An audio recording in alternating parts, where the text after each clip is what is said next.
नमस्कार दोस्तों, maths and education में आपका स्वागत है। तो मॉर्निंग में मैंने आपको इंस्टाग्राम हैंडल पे बताया था कि जो पंजाब स्टेट है और जो चंडीगढ़ है, दोनों के जो एंट्रांस होते हैं अलग अलग, उनके लिए जो डेट है वो आ चुकी है। जून फर्स्ट वीक में आपको फॉर्म दिख जाएंगे और जो आपका एंट्रांस होगा वो मई एंड में जुलाई एंड में हो सकता है। तो प्रिपरेशन को अपने स्टार्ट कर दीजिए प्रॉपर तरीके से। और मैं आपको यहाँ पे जो टेस्ट सीरीज़ है वो लेके आया हूँ, जिसमें हम हिंदी, इंग्लिश, टीचिंग मेथडोलॉजी और उसके बाद जो जीके जीएस होती है और आपके जो मैथ्स होती है, वो पांचों सेक्शन के क्वेश्चन मिक्स हम करते जाएंगे हर टेस्ट सीरीज में। और ये जो क्वेश्चंस हैं आपके, ये जो मैंने लिए हैं, ये हर स्टेट के जो बीएड एंट्रांस होते हैं वहाँ से मैं इसको पिक करूँगा, ताकि आपके ओवरऑल आपकी जो प्रिपरेशन है वो हो जाए। मैंने आपको पहले भी बता रखा है कि जो बीएड एंट्रांस का जो सिलेबस होता है वो हर स्टेट का सेम होता है, जिसमें सिर्फ 10-15% जो है जीके जो वैरी करती है, बाकी मेन चीज़ें हैं वो सेम रहती हैं। तो और जब मैं आपको प्रिपरेशन के लिए कहता हूँ तो मैं आपको मेन चीज़ यही गाइड करता हूँ कि जब भी आपकी प्रिपरेशन हो जाए तो PYQ जरूर लगाएं, चाहे वो हिमाचल स्टेट के हों या फिर पंजाब स्टेट के हों या फिर अन्य स्टेट के हों। तो चलिए वीडियो को शुरू करते हैं, जिसमें हम सारे क्वेश्चन को देखेंगे। फर्स्ट क्वेश्चन है आपका इंग्लिश से, आइडेंटिफाई द एरर्स। तो स्टेटमेंट है each and everyone was present at the wedding. चार ऑप्शन आपको गिवन, आपको बताना है कि कौन सा एरर है आपको यहाँ पे। तो यहाँ पे आपने ध्यान दिया होगा, जब ईच एंड एवरीवन हम यूज़ करते हैं तो उसके साथ जो है वर आता है, ना कि वॉज आता है। तो राइट आंसर आपका हो जाएगा एरर का वॉज, यानी कि B option is right answer.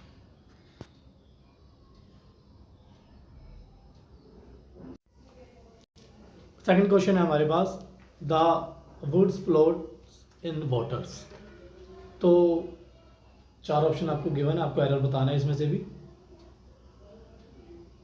यहाँ पे आपने ध्यान रखना है, जब भी प्लूरल वर्ड आपका यूज़ हो तो उसके साथ जो है वर्ब की जो फॉर्म यूज़ होती है उसमें एस और एस नहीं लगाते हैं, यानी कि फ्लोट होगा यहाँ पे। तो ये सी आपका एरर है 52 यहाँ पे, सेकंड क्वेश्चन जिसका C is the right answer. Next question हमारे पास है fill in the blanks, preposition आपने फिल करनी है। इजी क्वेश्चन है ये, डायरेक्ट आप इसको कर सकते हैं। My father will retire from service dash a year. तो राइट आंसर आपका हो जाएगा इन ईयर। तो C is right answer third question का आपका यहाँ पे। नेक्स्ट है हमारे पास, यहाँ पे आपने सेम वर्ड का मीनिंग जो है ढूंढना है सिनोनिम में। तो suddenly Rani here the sound of water trickling, यानी कि जो टप टप की आवाज़ होती है तो उसको हम ड्रिपिंग भी कहते हैं। तो ये आपका जो ऑप्शन है A is the right answer. Antonym synonym आपने ध्यान देना है कि पूछे आते हैं हर एग्जाम में। नेक्स्ट क्वेश्चन है हमारे पास यहाँ पे,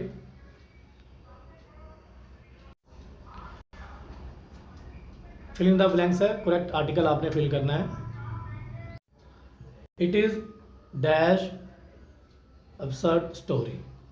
तो ये भी इजी क्वेश्चन है, आपको सबको पता है कि जब भी आपका वोवल यहाँ पे यूज़ होता है फर्स्ट वर्ड, तो यानी कि साउंड जो वोवल के होते हैं तो उसके आगे हम एन यूज़ करते हैं। तो A is the right answer. Next है हमारे पास, आपको स्फिक्स बताना है कि हार्ड के जो पीछे कौन सा स्फिक्स लगेगा। तो स्फिक्स का मतलब आप सबको पता ही है कि लेटर ऑफ वर्ड, लेटर होते हैं या वर्ड होते हैं जो हम किसी गिवन वर्ड के पीछे हम यूज़ करते हैं एंड में। तो यहाँ पे हार्ड का आपने हार्डन सुना होगा, तो यहाँ पे बी ऑप्शन जो है आपका राइट हो जाएगा, B is the right answer. Next question आप देखेंगे यहाँ स्क्रीन पे आपके, करेक्ट टेंस आपने बताना है कि कौन सा टेंस है ये भी सिंपल है। I shall visit the book fair tomorrow. तो शैल और विल जब यूज होता है तो आपको पता है कि फ्यूचर सेंटेंस होता है। तो ये एक ही ऑप्शन है यहाँ पे, दैट इज सिंपल फ्यूचर। तो C is the right answer. Next हमारे पास है, select the proper adjective of diplomacy. तो यहाँ पे आपका जो एडजेक्टिव हो जाएगा diplomatic, B is the right answer. Next question है हमारा रीजनिंग का। यहाँ पे आपको ये कुछ ग्रुप ऑफ वर्ड आपको दिए गए हैं QPO, NML, KJI और EDC। बीच में जो फिल इन द ब्लैंक्स है हमें फिल करना है कि कौन से जो 3 लेटर हैं उसके बीच में आएंगे। तो अगर आप इजीली इसको ऑब्जर्व करेंगे तो आपको दिखेगा यहाँ पे कि यहाँ से अगर स्टार्ट करो लास्ट से IJK आपको दिख रहा है, के बाद LMN फिर OPQ, यानी कि ये बैक साइड से हमारा स्टार्ट हो रहा है। तो सीधा यहाँ पे हम भर देंगे CDE, के बाद आता है F, फिर G, फिर H और IJK उसके आगे दिया हुआ है। That mean A is the right answer. बहुत ही सिंपल था ये। नेक्स्ट क्वेश्चन है आपके पास, ये आपको सब्सक्रिप्ट के बारे में पता होगा, वो मैं आपको बताने वाला हूँ। यहाँ से भी क्वेश्चन कई बार पूछ लेते हैं, कैसे इसको सॉल्व करना है। पैटर्न को आपने याद रखना है कि पैटर्न होता क्या सब्सक्रिप्ट का। तो DEF गिवन है, फिर DEF2 गिवन है, फिर DE2 F2 and dash and then D2 F2 और आपका F3 गिवन है आपको। तो मैं आपको पैटर्न समझाता हूँ एक बार। पहला DEF है, इनके बेस पे कुछ नहीं है, दैट मीन 1 1 1, तो हमने लिख दिया 1 1 1।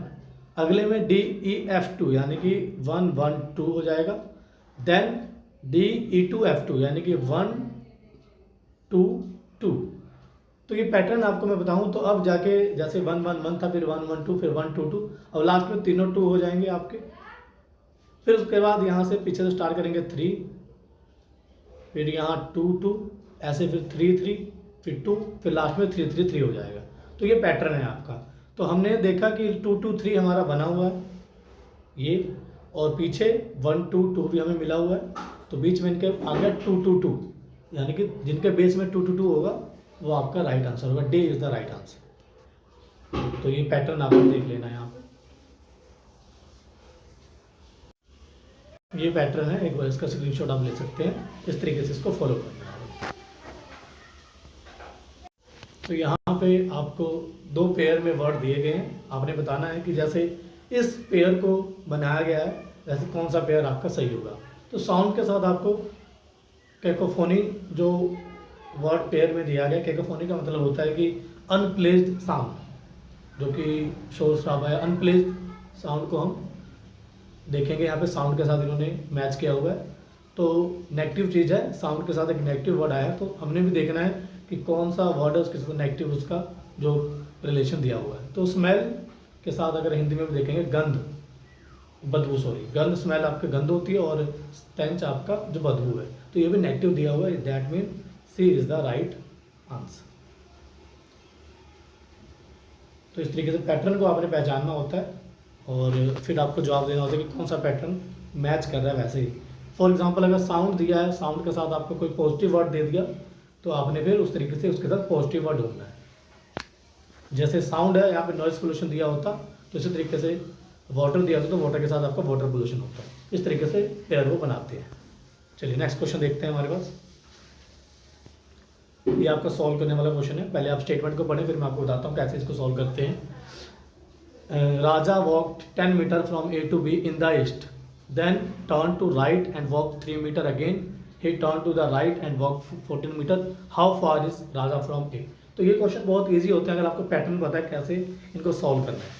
फॉर एग्जाम्पल मैं आपको बता रहा हूँ, सबसे पहले जब भी आपके यहाँ पे डायरेक्शन का क्वेश्चन होगा तो आपने पहले डायरेक्शन बना लेनी अपनी। तो ये ऊपर नॉर्थ होती है हमेशा, ये साउथ, और यहाँ आपकी ईस्ट, और यहाँ आपकी वेस्ट। इस तरीके से आपने बना लेना। उसके बाद हम स्टार्ट करेंगे, Raja walked 10 metre from A to B। तो मैंने ये सेंटर पे A मान लिया यहाँ से।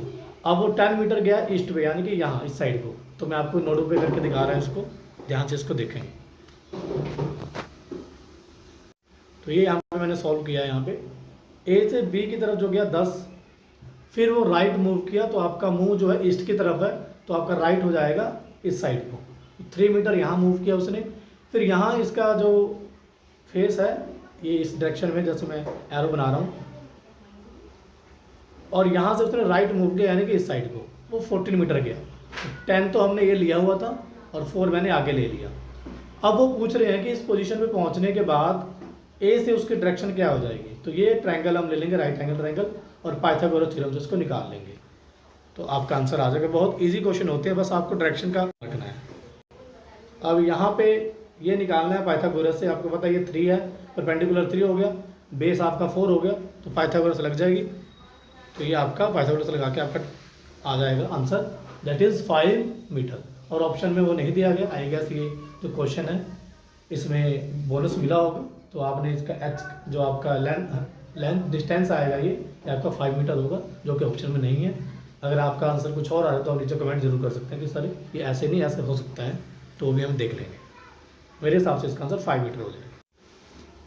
ये आपका नेक्स्ट क्वेश्चन है, if a and y is equal to 40, many is equal to 53, then maniac. अब ये बहुत ही सिंपल क्वेश्चन है। जब भी आपको अल्फ़ाबेटिकल ऐसे नंबर अल्फ़ाबेट दिए और उसका यहाँ पे नंबर दिया तो आपने ध्यान रखना है, या तो उनकी पोजीशन जो है, जैसे a आपका फर्स्ट पोजीशन पे आता है, n आपका 14 पे आता है, और जो आपका y है 25 पे आता है, तो उनको ऐड करके 40 बन रहा है। ऐसे मैनी को हर एक अल्फ़ाबेट की पोजीशन को ऐड करोगे 53 आएगा, और सेम वे में मैनियाक के हर पोजीशन को ऐड करोगे तो आपका 41 आएगा। मैं आपको शो करता हूँ कैसे आपने इसको सॉल्व करना है। पहले ही आपने इसको लिख के रख लेना है। तो ये आपने इस तरीके से पहले अल्फ़ाबेट लिख लिए, नीचे इनकी पोजीशन आपको पता हो जाएगी। मैंने इस तरह पेयर में लिखे हुए हैं, बिकॉज मुझे पता है कि काउंट करने में आसानी होगी। 6-6 के पेयर मैंने बना रखे हैं। तो अब जैसे मैंने यहाँ पे दिखाया, मैनियाक एम आपका 13 नंबर पे आएगा, ए फर्स्ट पोजीशन पे होता है, एन आपका 14 पे, आई आपका 9 पे, और ए आपका 1 पे, सी आपका 3 पे। टोटल ऐड करोगे 41 आएगा, तो 41 इज द राइट आंसर। तो नेक्स्ट आपके जो क्वेश्चन है टीचिंग फील्ड से हैं। National knowledge commission is headed by, तो इसका राइट आंसर हो जाएगा आपका C, that is Sam Pitroda. Next है आपके पास 92 क्वेश्चन कि which of the following commissions suggested silent meditation as part of moral values. जो आप अभी आगे जाएंगे वीडियो में इसको प्रॉपर तरीके से आप पढ़ेंगे, लेकिन ये सिंपल जो है टीचिंग का क्वेश्चन है, तो इसका राइट आंसर हो जाएगा 92 का आपका यहाँ पे B option, that is university education commission. इसके अंदर ही आपका जो है पार्ट ऑफ मोरल वैल्यूज़ को हम जो है देखते हैं। नेक्स्ट 92 का आपका बी राइट आंसर हो जाएगा। निम्नलिखित high degree of interdependence between education and the rest of society is very much emphasized not because of man's social nature of education, dramatic changes in the role of government in education matter, increased number of students requiring increasing financial support। तो आपको 4 option में से right answer बताना है, जो कि आपका हो जाएगा यहाँ पे मेंस सोशल नेचर। 93 का ए आपका जो है राइट आंसर हो जाएगा। SUPW वॉज एल्सिडेटेड बाय, और ऑप्शन आपको गिवन है, तो ये तो डायरेक्ट क्वेश्चन है, नेमिंग क्वेश्चन है, तो यहाँ पे C option is right answer, Ishwar Bhai Patel review committee.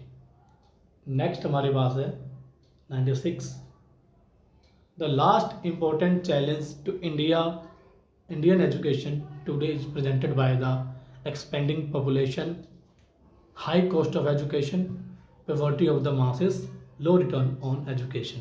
तो ये जो क्वेश्चंस होते हैं इनमें डिफरेंट आपके व्यूज हो सकते हैं कि नहीं ये आंसर है, ये आंसर है। अकॉर्डिंग टू गिवन आंसर की यहाँ पे जो राइट आंसर है आपका ये सी ऑप्शन है, पॉवर्टी ऑफ द मासेस, जो कि गरीबी है यहाँ पे वो सबसे ज़्यादा जो है चिंता का विषय है। बाकी गरीबी की और जनसंख्या विस्तार भी आप कह सकते हैं, लेकिन जो यहाँ पे हम बात करेंगे the last important challenge to Indian education today is presented by the poverty of the masses की, उसकी वजह से ही जो है गरीबी की वजह से ही जो पेरेंट है, कई पेरेंट अपने बच्चों को लेबर में लगा देते हैं और वहाँ से फिर जो है एजुकेशन जो हमारी ग्रोथ नहीं कर पा रही। सो 96 का सी इज़ राइट आंसर। 97 ये क्वेश्चन बहुत बार पूछा जाता है, the national flagship programme of education SSA aims Sarva Shiksha Abhiyan, that is SSA aims at special education of primary school, universalisation of elementary education. तो ये B is the right answer. जो SSA है सर्व शिक्षा अभियान, ये एलिमेंट्री एजुकेशन के ऊपर जो है जोर देता है। तो 97 का B is the right answer. The idea of basic education is proponented by, तो ये भी महात्मा गांधी जी ने जो बेसिक आइडिया दिया था, तो यहाँ पे राइट आंसर 108 का सी हो जाएगा आपका। Next, national council of education research and training, NCERT, ये भी आपको फुल फॉर्म भी कई बार पूछ लेते हैं, तो ध्यान रखना आपने।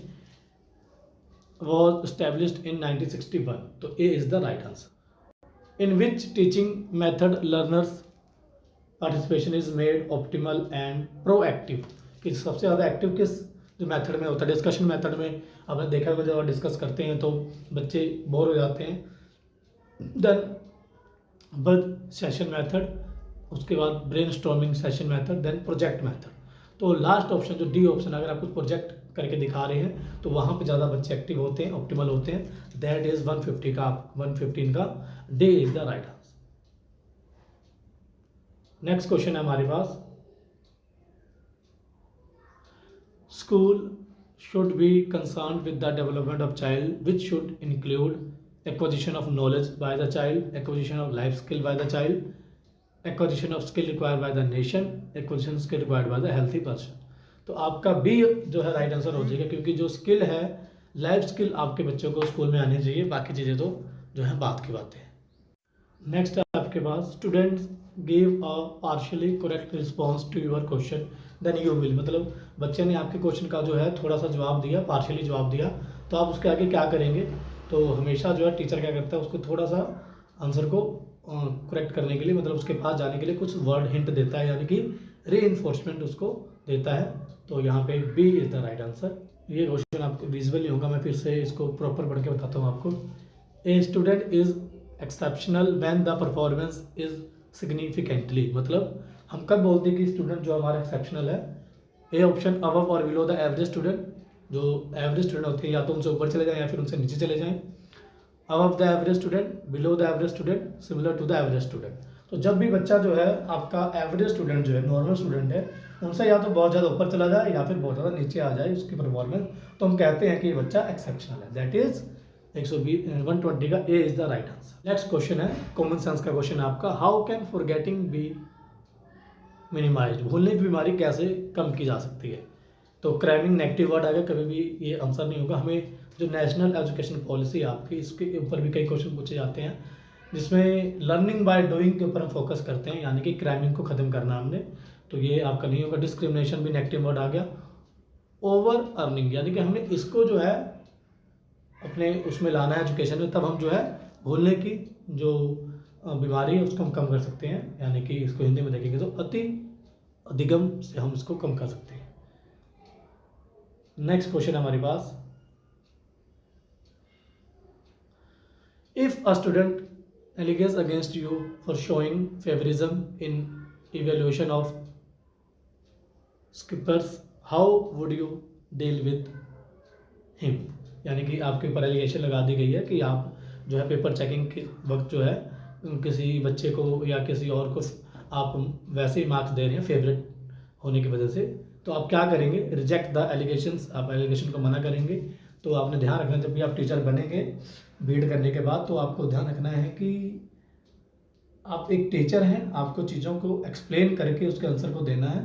आप सीधा जो है वहाँ पे मना नहीं कर सकते कि यस ये चीज़ नहीं हुई है, आपको उसको एलिब्रेट करना होगा, चाहे स्टूडेंट है टीचर है उसके सामने।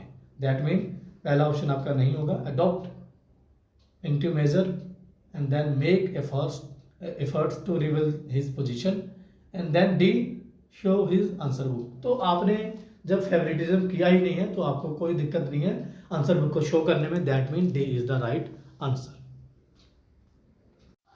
नेक्स्ट है हमारे पास, the main objective of teaching at higher education level is to prepare student to pass examination, to develop the capacity of take decision, to give new information, to motivate student to ask question during lectures. तो अगर आप broad domain में इसका answer देखेंगे तो पास होने के लिए जो हायर एजुकेशन नहीं है हमारी, to develop the capacity of take decisions, यानी कि आप डिसीजन ले सके, आपके अंदर कॉन्फिडेंस आ जाए, इस तरीके से जो है हायर एजुकेशन को बनाया गया है। तो दैट मीन 138 का B is the right answer. Next है आपके पास, a Deepawali fair is organised in your school, what would you like to do? आपके स्कूल में जो है दीपावली का फेयर ऑर्गेनाइज किया गया, तो आप क्या करना चाहेंगे? Only to visit the fair, only word आ गया, मतलब गड़बड़ है, यहाँ पे आपको सेलेक्ट नहीं करना है। To take part in the function, to take a shop, to sell something, to distribute free water to visitors. अब कईयों को लगेगा कि जो डिस्ट्रीब्यूट फ्री वाटर को डिस्ट्रीब्यूट करना राइट आंसर हो सकता है, लेकिन यहाँ पे जो आपका राइट आंसर होगा to take part in the function. जब भी आपके स्कूल में जो फंक्शन हो रहा है उसमें आपको पार्टिसिपेट करना है, और उसी के अंदर ये जो वाटर डिस्ट्रीब्यूशन वाला भी आ जाएगा।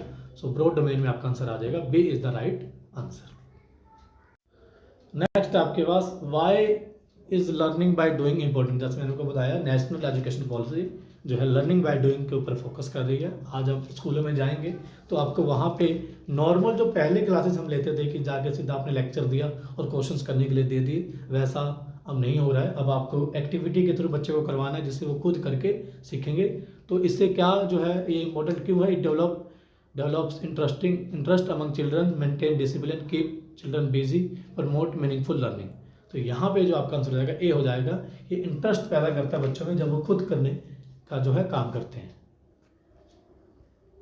नेक्स्ट है हमारे पास, और एक चीज़ और ध्यान रखें, जब बच्चे खुद करते हैं लर्निंग बाय डूइंग, तो दैट मीन डिसिप्लिन उसमें अपने आप मेंटेन हो जाता है एंड बिजी भी हो जाते हैं और मीनिंगफुल लर्निंग हो जाती है। जब बच्चे इंटरेस्ट ले रहे हैं तो आपकी लर्निंग मीनिंगफुल अपने आप ही हो जाती है। नेक्स्ट है हमारे पास, what is the importance of having developed senses. तो ये सीधा डायरेक्ट आंसर है कि ये जो है आपके अदर लर्निंग में जो है आपको हेल्प करता है। That means C is the right answer, other learning depend on that. So last question आज का, यहाँ पे हमने इंग्लिश के क्वेश्चन किए, आज टीचिंग मेथोडोलॉजी के क्वेश्चन किए, जीके जीएस के क्वेश्चन किए और रीजनिंग के क्वेश्चन भी किए हैं। तो ऐसे ही क्वेश्चन आपको आगे भी देखने को मिलेंगे। प्रिपरेशन आपकी चलेगी through out the 1 month 1.5 month. तो चैनल को सब्सक्राइब कर लें, इंस्टाग्राम को फॉलो जरूर करें, ताकि जो आगे आने वाले जो भी इन्फॉर्मेशन होगी, फॉर्म फिलिंग और कोई भी डाउट, आपको इंस्टाग्राम और इस चैनल पे मैथ्स एंड एजुकेशन पे बीएड से रिलेटेड सारी इन्फॉर्मेशन मिल जाएगी। NLM स्टैंड फॉर, तो आपने ध्यान रखना है, this is national literacy mission, that is a is the right answer. एक FLN भी आपसे पूछा जाता है, तो आज का ये क्वेश्चन आपको दे रहा हूँ मैं। What is the full form of FLN, जो कि नेशनल एजुकेशन पॉलिसी में बहुत ज़्यादा इंपॉर्टेंट है बच्चों के लिए। तो नीचे कमेंट करेंगे और बाकी मिलते हैं अगली वीडियो में। Thank you so much.